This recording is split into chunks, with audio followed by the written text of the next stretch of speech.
స్వచ్ఛాంధ్ర అవార్డులు 2025 కార్యక్రమం ఘనంగా జరిగింది.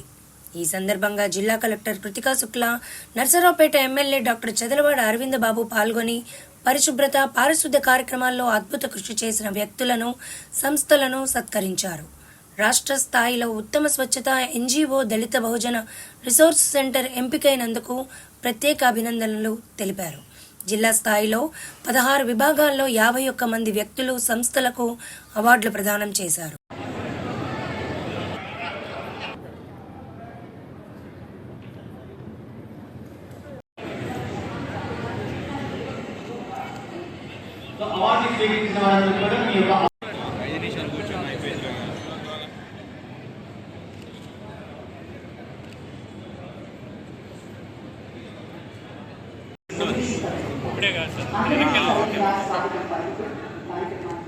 ముందుగా జ్యోతి ప్రజ్వలన చేసి